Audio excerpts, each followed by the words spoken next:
திண்டுக்கல் மாவட்டத்தைச் சேர்ந்த ஒரே குடும்பத்தினர் 4 பேர் புதுச்சேரி தனியார் விடுதியில் தற்கொலை செய்து கொண்ட சம்பவம் பெரும் பரபரப்பை ஏற்படுத்தியுள்ளது. 4 பேரின் பிரேதத்தை கைப்பற்றிய புதுச்சேரி பெரியகடை போலீசார் இச்சம்பவம் குறித்து விசாரணை மேற்கொண்டு வருகின்றனர். திண்டுக்கல் மாவட்டத்தைச் சேர்ந்த சந்திரசேகர், அவருடைய மனைவி சரஸ்வதி மற்றும் சுதர்சன் என்ற மகன் மற்றும் மகள் சௌந்தர்யா ஆகியோர் கடந்த 7ஆம் தேதி புதுச்சேரிக்கு வருகை தந்துள்ளனர். முத்துமாரியம்மன் கோவில் வீதியில் உள்ள பீனிக்ஸ் என்ற தங்கும் விடுதியில் தங்கியுள்ளனர். இன்று 4 நபர்களும் விஷம் அருந்தி தற்கொலை செய்து கொண்டுள்ளனர். இதுகுறித்து பெரியகடை காவல்துறையினர் விசாரணை மேற்கொண்டு வருகின்றனர். மத்திய அரசிடமிருந்து புதுச்சேரிக்கு 100% நிதியுதவி பெற்று தர வேண்டும் உட்பட பல்வேறு கோரிக்கைகளை வலியுறுத்தி அதிமுக மாநில செயலாளர் அன்பழகன் துணைநிலை ஆளுநரிடம் மனு அளித்துள்ளார். புதுச்சேரியில் புதிய துணைநிலை ஆளுநராக பொறுப்பேற்றுள்ள கைலாசநாதனை நேரில் சந்தித்த அதிமுக மாநில செயலாளர் அன்பழகன் புதுச்சேரி மாநிலத்தில் தீர்க்கப்படாத பல்வேறு பிரச்சனைகள் தொடர்பாக கோரிக்கை முன்வைத்தார். தொடர்ந்து செய்தியாளர்களிடம் பேசிய அன்பழகன், நிதி ஆணையத்தின் பரிந்துரைகள் லடாக் மற்றும் ஜம்மு காஷ்மீர் யூனியன் பிரதேசங்களைப் போல் புதுச்சேரி யூனியன் பிரதேசத்திற்கும் நிதி ஒதுக்கீடு அளிக்க வேண்டும். மத்திய அரசின் ஊக்குவிப்பு திட்டங்களுக்கு யூனியன் பிரதேசமான புதுச்சேரி 100% நிதியுதவியை மத்திய அரசு வழங்க உரிய நடவடிக்கை எடுக்க வேண்டும் என ஆளுநரிடம் வலியுறுத்தியுள்ளதாக தெரிவித்தார். மேலும் மத்திய பல்கலைக்கழகம், ஜிப்மர் உள்ளிட்ட மத்திய அரசின் நிறுவனங்களில் அனைத்து வேலைவாய்ப்புகளிலும் புதுச்சேரி மாணவர்களுக்காக 25% உள் ஒதுக்கீடு வழங்க வேண்டும். கடந்த 10 ஆண்டுகளுக்கு மேலாக மாநிலத்தில் நடைபெறாமல் உள்ள உள்ளாட்சி தேர்தலை நடத்த வேண்டும் மற்றும் மருத்துவ கல்வி இட ஒதுக்கீட்டில் 50% இடங்களை பெற நடவடிக்கை எடுக்க வேண்டும் உட்பட புதுச்சேரி மாநிலத்தில் தீர்க்கப்படாத பல்வேறு பிரச்சனைகள் குறித்து ஆளுநரிடம் தெரிவித்ததாக கூறினார். புதுச்சேரியில் போலி உயில்கள் மூலம் நிலங்கள் பத்திரப்பதிவு செய்யப்பட்ட மோசடி வழக்கில் சென்னையைச் சேர்ந்த பெண்ணை சிபிசிஐடி போலீசார் கைது செய்து சிறையில் அடைத்துள்ளனர். உழவர்கரை சார் பதிவாளர் அலுவலகத்தில் கடந்த 1980ஆம் ஆண்டு முதல் 2001ஆம் ஆண்டு வரை அசல் உயில் ஆவணங்கள் கிழிக்கப்பட்டு அதற்கு பதிலாக போலி ஆவணங்கள் தயாரிக்கப்பட்டது தெரிய வந்தது. அந்த போலி உயில் ஆவணங்கள் மூலம் பத்திரப்பதிவும் நடைபெற்றுள்ளது.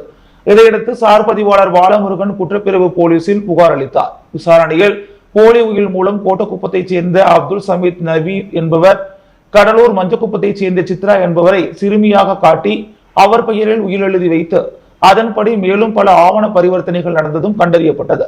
இது குறித்து குற்ற புலனாய்வுத்துறை குற்றவாளிகளை தேடிய நிலையில் 47 வயதாகும் சித்ரா என்பவரை சென்னை மேலவாக்கம் பகுதியில் போலீசார் கைது செய்தனர்.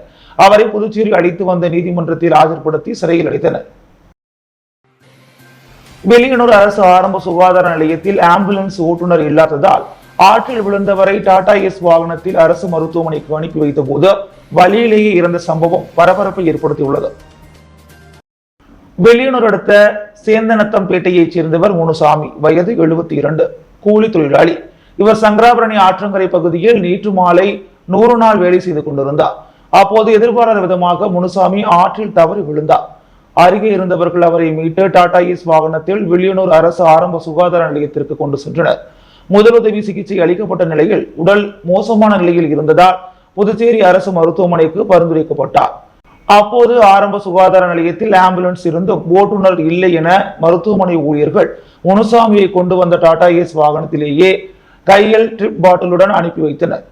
மருத்துவமனைக்கு கொண்டு சென்ற போது பரிசோதித்த மருத்துவர் முனுசாமி வழியிலேயே இறந்து விட்டதாக தெரிவித்தார். வெளியனூர் ஆரம்ப சுகாதார நிலையத்தில் ஆம்புலன்ஸ் இருந்தும் ஓட்டுநர் இல்லாததால் ஆபத்தான நிலையில் மருத்துவமனைக்கு கொண்டு வந்த கூலி தொழிலாளி உயிரை காப்பாற்ற முடியாமல் போன சம்பவம் கிராம மக்களிடையே அதிருப்தியை ஏற்படுத்தியுள்ளது. தினமலர் நாளிதழின் மாணவர் பதிப்பு பட்டம் இதழ் வெளியீட்டு விழா VOC அரசு மேல்நிலைப் பள்ளியில் நடைபெற்றது. இதனை சட்டமன்ற உறுப்பினர் VP ராமலிங்கம் வெளியிட்டார். தமிழ் பத்திரிகை உலக வரலாற்றில் முதல் முறையாக தமிழில் முழுக்க மாணவர்களுக்கான கல்வி, பொது அறிவு, பயனுள்ள பொழுதுபோக்கு என தினசரி தகவல் களஞ்சியமாக தினமலர் நாளிதழின் மாணவர் பதிப்பு பட்டம் இதழ் வெளியீட்டு விழா மிஷன் வீதியில் உள்ள VOC அரசு மேல்நிலைப் பள்ளியில் நடைபெற்றது. இதில் சிறப்பு விருந்தினராக சட்டமன்ற உறுப்பினர் VP ராமலிங்கம் கலந்து கொண்டு பட்டம் நாளிதழை வெளியிட்டு சிறப்புரை நிகழ்த்தினார். இந்நிகழ்ச்சியில் பள்ளியின் தலைமை ஆசிரியர்கள் மற்றும் இருபால் ஆசிரியர்கள், மாணவர்கள் பலர் கலந்து கொண்டனர். புதுச்சேரி மாநில நகராட்சி மற்றும் கொம்யூன் பஞ்சாயத்து ஊழியர்களின் கூட்டு போராட்ட குழு சார்பில் கோரிக்கைகளை நிறைவேற்ற வலியுறுத்தி சட்டமன்றத்தை நோக்கி பேரணியாக சென்று முற்றுகை போராட்டம் நடைபெற்றது. புதுச்சேரி மாநில நகராட்சி மற்றும் கொம்யூன் பஞ்சாயத்து ஊழியர்களின் கூட்டு போராட்ட குழு சார்பில் இன்று 3ஆம் கட்ட போராட்டமாக ஒருநாள் விடுப்பு எடுத்து பேரணியாக சென்று சட்டப்பேரவையை முற்றுகையிட்டு போராட்டம் நடைபெற்றது. கம்பன் கலையரங்கத்தில் தொடங்கிய இந்த பேரணியை அரசு ஊழியர் சம்மேளன செய்தி தொடர்பாளர் கலைமாமணி டாக்டர் நமச்சிவாயம் தொடங்கி வைத்தார். நகராட்சி மற்றும் கொம்யூன் பஞ்சாயத்து ஊழியர்களுக்கு சம்பளம் மற்றும் பென்ஷனை புதுச்சேரி அரசு நேரடியாக வழங்கிட உத்தரவு வெளியிட வலியுறுத்தியும், பணி நிரந்தரம் பெற்ற ஊழியர்களுக்கு பழைய ஓய்வூதியம் வழங்க வலியுறுத்தியும், ஊழியர்களுக்கு வழங்கப்பட வேண்டிய பணிக்கொடைகளை வழங்க அரசு நிதி ஒதுக்கீடு செய்ய வலியுறுத்தியும், வாரிசுதாரர்களுக்கு ஒருமுறை தளர்வு செய்து கருணை அடிப்படையில் அனைவருக்கும் வேலை வழங்க வலியுறுத்தியும் இந்த போராட்டம் நடைபெற்றது. இந்த போராட்டத்திற்கு சகாயராஜ், ராஜா, பாலமுருகன், முருகவேல், ஆறுமுகம், தங்கராஜ், செல்வம், ஞானசேகரன், ரவி, கதிரேசன் மற்றும் அரசு ஊழியர் சம்மேளனத்தை சேர்ந்த பிரேமதாசன், ரவிச்சந்திரன், ராதாகிருஷ்ணன், ஆனந்த கணபதி, ஆனந்தராஜன் முன்னிலை வகித்தனர். கம்பன் கலையரங்கில் தொடங்கிய இந்த பேரணி அண்ணா சாலை நேரிவீதி வழியாக சென்று சட்டப்பேரவை பின்பு முடிவு பெற்றது. இதில் நகராட்சி ஊழியர்கள் பலர் கலந்து கொண்டனர். புதுச்சேரியில் நேற்றிரவு 2 மணி நேரம் இடியுடன் பெய்த மழையினால் நகர பகுதியில் உள்ள பல்வேறு சாலைகளில் மழைநீர் சூழ்ந்ததினால் வாகன ஓட்டிகள் அவதிக்குள்ளாகினர். மேற்கு திசை காற்றின் வேக மாறுபாடு காரணமாக தமிழகம், புதுச்சேரி மற்றும் காரைக்கால் பகுதிகளில் இடி, மின்னல் மற்றும் பலத்த காற்றுடன் கூடிய லேசானது முதல் கனமழை பெய்யக்கூடும் என சென்னை வானிலை ஆய்வு மையம் தெரிவித்திருந்தது. புதுச்சேரியில் கடந்த 3 நாட்களாக இரவு நேரங்களில் மட்டும் லேசான மழை பெய்து வந்தது. இதனிடையே நேற்று மாலை முதல் வானம் மேகமூட்டத்துடன் காணப்பட்டு வந்த நிலையில் கடற்கரை சாலை, உப்பளம், ராஜ்பவன், முத்தியால்பேட்டை, முதலியார்பேட்டை, உருளையன்பேட்டை உள்ளிட்ட அனைத்து நகர பகுதிகளிலும், அதேபோல் சோம்பட்டு, திருக்கனூர், கன்னிக்கோயில், மதகடிப்பட்டு, காலாப்பட்டு, சேதராப்பட்டு உள்ளிட்ட அனைத்து கிராம பகுதிகளிலும் 6 மணி முதல் சுமார் 2 மணி நேரத்திற்கு மேலாக இடி மின்னலுடன் கூடிய மழை பெய்தது. இந்த திடீர் மழையின் காரணமாக புதுச்சேரி கடற்கரைக்கு செல்லும் சாலை உட்பட நகர பகுதிகளில் உள்ள சாலைகள் மழை நீரினால் சூழ்ந்தது. இதனால் வாகன ஓட்டிகள் கடும் சிரமத்திற்கு உள்ளாகினர். அதே போல தாழ்வான பகுதிகளிலும் மழைநீர் சூழ்ந்தது. இந்திய கிரிக்கெட் கட்டுப்பாட்டு வாரியம் அனுமதி அளித்து பல அசோசியேஷன்கள் நடத்தி வரும் பாண்டிச்சேரி பிரீமியர் லீக் போட்டியில் மாஹே மெகல்லோஸ் டைகர்ஸ் வெற்றி பெற்றது. இந்திய கிரிக்கெட் கட்டுப்பாட்டு வாரியம் அனுமதி அளித்து பல அசோசியேஷன்கள் நடத்தி வரும் பிரீமியர் லீக் போட்டியில் துத்திப்பட்டு சிகேஎம் ஸ்டேடியமில் ஆகஸ்ட் 5 முதல் 23 வரை பகலிரவு ஆட்டமாக மின்னொலியில் நடைபெற்று வருகிறது. நேற்று நடைபெற்ற போட்டியில் வில்லியனூர் மோகித் கிங்ஸ் அணியும் மாஹே மெகல்லோஸ் டைகர்ஸ் அணியும் மோதின. டாஸ் வென்ற மாஹே மெகல்லோஸ் டைகர்ஸ் அணி வில்லியனூர் மோகித் கிங்ஸ் அணியை பேட்டிங் செய்ய அழைத்தது. முதலில் ஆடிய வில்லியனூர் மோகித் கிங்ஸ் அணி 20 ஓவர்களில் 117 ரன்களுக்கு ஆட்டம் இழந்தது. வில்லியனூர் மோகித் கிங்ஸ் அணியின் பானு ஆனந்த் 43 பந்துகளில் 50 ரன்கள் அடித்தார். தொடர்ந்து ஆடிய மாஹே மெகல்லோஸ் டைகர்ஸ் அணி 18.1 ஓவர்களில் 5 விக்கெட் இழந்து 116 ரன்கள் எடுத்த நிலையில் மழையின் காரணமாக ஆட்டம் தடைப்பட்டது. இதன் மூலம் மாஹே மெகல்லோஸ் டைகர்ஸ் அணி 12 ரன்கள் வித்தியாசத்தில் டிஎல்எஸ் முறையில் வெற்றி பெற்றதாக அறிவிக்கப்பட்டது. மாஹே மெகல்லோஸ் டைகர்ஸ் அணியின் பாபித் அகமது 38 பந்துகளில் 42 விக்கெட்டும் ஆட்டநாயகன் விருதும் பெற்றார். தொடர்ந்து நேற்று மாலை 6:45 மணிக்கு நடக்க இருந்த Usudu accord warriors Karaikal knight riders ஆட்டம் மழையின் காரணமாக கைவிடப்பட்டது. வெளியனூர் திருக்காஞ்சி பகுதியில் எழுந்தருளியுள்ள காமாட்சி மீனாட்சி உடனுரை ஸ்ரீ கங்கை வராக நதீஸ்வரர் ஆலயத்தில் திருக்கல்யாண உற்சவம் நடைபெற்றது. புதுச்சேரி மாநிலம் வெளியனூர் கொம்யூன் திருக்காஞ்சி பகுதியில் எழுந்தருளியுள்ள அருள்மிகு ஸ்ரீ காமாட்சி மீனாட்சி உடனுரை ஸ்ரீ கங்கை வராக நதீஸ்வரர் ஆலயத்தில் ஆடிப்பூர பிரம்மோற்சவ விழா கடந்த மாதம் கொடியேற்றத்துடன் துவங்கியது. தொடர்ந்து இவ்வாலயத்தில் சிறப்பு அபிஷேக ஆராதனைகளுடன் சிறப்பு பூஜைகள் செய்து மின் அலங்காரத்தில் சுவாமி திருவீதி உலா நடைபெற்றது. திருத்தேர் வீதி உலாவும் தொடர்ந்து வளையலணி விழாவும் மிக சிறப்பாக நடைபெற்றது. நேற்று மாலை அம்மனுக்கு பலவித திரவியங்களால் ஆன சிறப்பு அபிஷேகங்கள் நடைபெற்று சிறப்பு அலங்காரத்தில் மகா தீப ஆராதனைகள் காண்பிக்கப்பட்டது. தொடர்ந்து நடைபெற்ற காமாட்சி மீனாட்சி ஸ்ரீ கங்கை வராக நதீஸ்வரர் பெருமானுக்கு நடைபெற்ற திருக்கல்யாண வைபவத்தில் கிராம மக்கள் சார்பில் சீர்வரிசைகளுடன் பெண் அழைப்பு செய்து சிவபெருமான் மற்றும் அம்பாளுக்கு வஸ்திரம் சாத்தி மாலை மாற்றுதல் உள்ளிட்ட நிகழ்ச்சிகள் நடைபெற்று மாங்கல்ய தாரண நிகழ்ச்சி சிறப்பாக நடைபெற்றது. இதில் ஏராளமான பக்தர்கள் கலந்து கொண்டு சுவாமி தரிசனம் செய்து வழிபட்டனர். இந்நிகழ்ச்சிக்கான ஏற்பாடுகளை ஆலய நிர்வாக அதிகாரி சரவணன், ஆலய தலைமை அர்ச்சகர் சரவண சிவாச்சாரியார், உபயதளர்கள் ராமையன், ராமசாமி, நாகராஜன், வீரராகவன், ராஜேந்திரன், கணேசன், பொன்னுசாமி குடும்பத்தார்கள் மற்றும் கிராம பொதுமக்கள் இணைந்து செய்திருந்தனர். புதுச்சேரி அரசின் பட்ஜெட்டை கண்டித்து அரியாங்குப்பம் பகுதியில் இந்திய கம்யூனிஸ்ட் கட்சி சார்பில் பிரச்சார கூட்டம் நடைபெற்றது. புதுச்சேரி அரசின் பட்ஜெட்டை கண்டித்து வருகின்ற 12ஆம் தேதி நடைபெறவுள்ள சட்டமன்றம் நோக்கிய கண்டன பேரணியின் நோக்கங்களை விளக்கி இந்திய மற்றும் மார்க்சிஸ்ட் கம்யூனிஸ்ட் கட்சி, விடுதலை சிறுத்தை உள்ளிட்ட கட்சிகளின் சார்பில் அரியாங்குப்பம் பிரம்மன் சதுக்கம் அருகே பிரச்சார கூட்டம் நேற்று மாலை நடைபெற்றது. இக்கூட்டத்தில் இந்திய கம்யூனிஸ்ட் கட்சியின் தொகுதி செயலாளர் சுகதேவ் தலைமை தாங்கினார். பிரச்சார இயக்கத்தின் நோக்கங்களை விளக்கி இந்திய கம்யூனிஸ்ட் கட்சியின் மாநில நிர்வாக குழு உறுப்பினர் அந்தோணி, மாநில குழு உறுப்பினர் கீதநாதன், விடுதலை சிறுத்தைகள் கட்சியின் மாநில பொருளாளர் தமிழ்மாறன், அமைப்பு நிலை செயலாளர் அமுதவன், மார்க்சிஸ்ட் கம்யூனிஸ்ட் கட்சியின் தொகுதி பொறுப்பாளர் கோவிந்தராஜ் ஆகியோர் விளக்கவுரையாற்றினர். இக்கூட்டத்தில் இந்திய கம்யூனிஸ்ட் கட்சியின் நிர்வாகிகள் சக்திவேல், பச்சையப்பன், முத்துவேல், கார்த்திகேயன், விடுதலை சிறுத்தைகள் சார்பில் அருண் உட்பட ஏராளமான கட்சி நிர்வாகிகள் இக்கூட்டத்தில் கலந்து கொண்டனர். விழுப்புரம் மாவட்டம் திருவக்கரை பகுதியில் மறைந்த தமிழக முதல்வர் கருணாநிதியின் 6ஆம் ஆண்டு நினைவு தினம் அனுசரிக்கப்பட்டது. மறைந்த தமிழக முதல்வர் கருணாநிதியின் 6ஆம் ஆண்டு நினைவு தினம் தமிழகம் முழுவதிலும் உள்ள திமுக தலைவர்கள் மற்றும் தொண்டர்களால் அனுசரிக்கப்பட்டது. அந்த வகையில் விழுப்புரம் மாவட்டம் வானூர் தொகுதிக்குட்பட்ட திருவக்கரை பகுதியில் தெற்கு மாவட்டம் வானூர் மேற்கு ஒன்றிய திமுக தலைமை செயற்குழு உறுப்பினர் பாஸ்கரன் தலைமையில் மறைந்த திமுக தலைவரும் தமிழக முன்னாள் முதல்வருமான கருணாநிதி உருவப்படத்திற்கு மாலை அணிவித்து மலர் தூவி மௌன அஞ்சலி செலுத்தப்பட்டது. நிகழ்ச்சியில் திமுக கழக நிர்வாகிகள் சிவா, தனுசு, வீரப்பன், களியமூர்த்தி, முருகன், ஞானவேல், சக்திவேல் உள்ளிட்ட கட்சி நிர்வாகிகள் கலந்து கொண்டனர். வெளியனூர் திருக்காமேஸ்வரர் கோவிலில் ஆடிப்பூர தெப்ப உற்சவம் நேற்று நடைபெற்றது. வெளியனூர் கோகிலாம்பிகை சமேத திருக்காமேஸ்வரர் கோவிலில் ஆடிப்பூர தேர் திருவிழா கடந்த 29ஆம் தேதி கொடியேற்றத்துடன் துவங்கியது. தொடர்ந்து 12 நாட்கள் நடைபெற்ற விழாவில் தினசரி காலை சிறப்பு அபிஷேகம், இரவு 7 மணியளவில் அலங்கரிக்கப்பட்ட சுவாமி மாட வீதி உலா நடைபெற்று வருகிறது.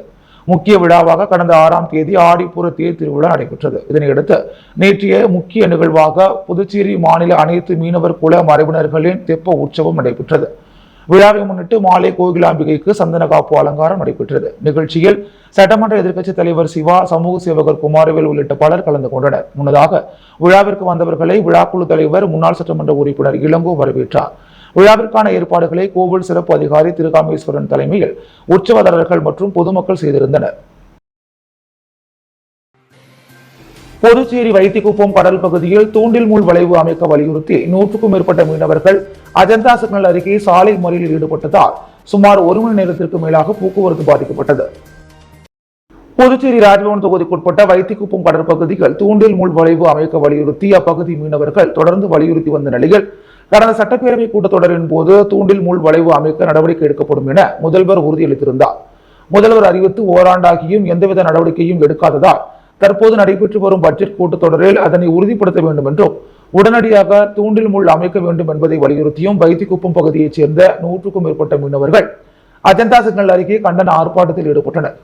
இதுகுறித்து தகவல் அறிந்து சம்பவ இடத்திற்கு விரைந்து வந்த போலீசார் போராட்டத்தில் ஈடுபட்ட மீனவ மக்களுடன் பேச்சுவார்த்தையில் ஈடுபட்டதுடன் அவர்களை கலைந்து செல்லுமாறு அறிவுறுத்தினர். இதனால் இருதரப்புக்கும் கடும் வாக்குவாதம் ஏற்பட்டது. இதனைத் தொடர்ந்து மீன்வளத்துறை அதிகாரிகள் விரைந்து வந்து உடனடியாக நடவடிக்கை எடுப்பதாக உறுதி அளித்ததை தொடர்ந்து போராட்டத்தை கைவிட்டு மீனவர்கள் கலைந்து சென்றனர். இதனால் அப்பகுதியில் சுமார் 1 மணி நேரத்திற்கு மேலாக போக்குவரத்து பாதிக்கப்பட்டது. நகராட்சி மற்றும் கொம்யூன் பஞ்சாயத்து ஊழியர்களுக்கு அரசு நேரடியாக சம்பளம் வழங்க வேண்டும் உட்பட பல்வேறு கோரிக்கைகளை வலியுறுத்தி நகராட்சி மற்றும் கொம்யூன் பஞ்சாயத்து ஊழியர்கள் கூட்டு நடவடிக்கை குழுவினர் கண்டன ஆர்ப்பாட்டத்தில் ஈடுபட்டனர். புதுவை மாநில நகராட்சி மற்றும் கொம்யூன் பஞ்சாயத்து ஊழியர்கள் கூட்டு நடவடிக்கை குழு சார்பில் கண்டன ஆர்ப்பாட்டம் சட்டப்பேரவை அருகே நடைபெற்றது. கூட்டுக்குழு நிர்வாகி முருகையின் தலைமையில் நடைபெற்ற ஆர்ப்பாட்டத்தில் புதுவை அரசு ஊழியர் சங்கங்களின் கூட்டமைப்பு கௌரவ தலைவர் சேஷாச்சலம் சிறப்பு அழைப்பாளராக கலந்து கொண்டு கண்டன உரையாற்றினார். ஆர்ப்பாட்டத்தில் 100க்கும் மேற்பட்ட ஊழியர்கள் கலந்து கொண்டு அரசு நேரடியாக சம்பளம் வழங்க வேண்டும், காலி பணியிடங்களை நிரப்ப வேண்டும், கருணை அடிப்படையில் வாரிசுதாரர்களுக்கு பணி வழங்க வேண்டும் உட்பட பல்வேறு கோரிக்கைகளை வலியுறுத்தி கண்டன கோஷங்களை எழுப்பினர். ஒசூர் சட்டமன்ற தொகுதிக்குட்பட்ட பிள்ளையார்குப்பம் பகுதியில் ரூபாய் 90 லட்சம் மதிப்பில் சாலை அமைக்கும் பணிக்கான பூமி பூஜையை அமைச்சர் சாய்தி சரவணகுமார் தொடங்கி வைத்தார். வெளியனூர் கொம்யூன் ஒசூர் சட்டமன்ற தொகுதிக்குட்பட்ட பிள்ளையார்குப்பம் சாலை RC13 செல்லிப்பட்டு சாலை முதல் RC4 கூனிமுடுக்கு சந்திப்பு மற்றும் ராமநாதபுரம் சந்திப்பு வரை செல்லும் சாலை மேம்பாட்டு பணிக்கு ரூபாய் 90 லட்சம் மதிப்பீட்டில் அரசாணை பெறப்பட்டு சாலை சீரமைக்க திட்டமிடப்பட்ட இப்பணிக்கான பூமி பூஜையை ஒசூர் சட்டமன்ற தொகுதி சட்டமன்ற உறுப்பினர் மற்றும் ஆதிதிராவிடர் நலத்துறை அமைச்சர் சாய்தி சரவணகுமார் தலைமையில் நடைபெற்றது.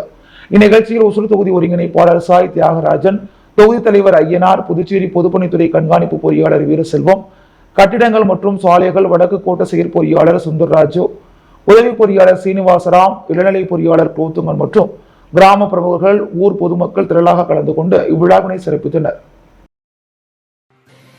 சட்டப்பேரவை நினைவுகளை பார்வையிட வந்த காரைக்கால் அரசு பள்ளி மாணவர்களுக்கு முதலமைச்சர் ரங்கசாமி புத்தகத்தை வழங்கி பாராட்டினார். இன்றைய சட்டப்பேரவை நிகழ்வுகளை பார்வையிட வந்த காரைக்கால் மாவட்ட அரசு மேல்நிலைப்பள்ளி மாணவ மாணவிகளுக்கு முதலமைச்சர் ரங்கசாமி, சட்டப்பேரவைத் தலைவர் செல்வம், குடிமைப்பொருள் வழங்கல் துறை அமைச்சர் திருமுருகன் ஆகியோர் மாணவ மாணவிகளுக்கு புத்தகங்களை பரிசாக வழங்கி வாழ்த்துக்களை தெரிவித்தனர்.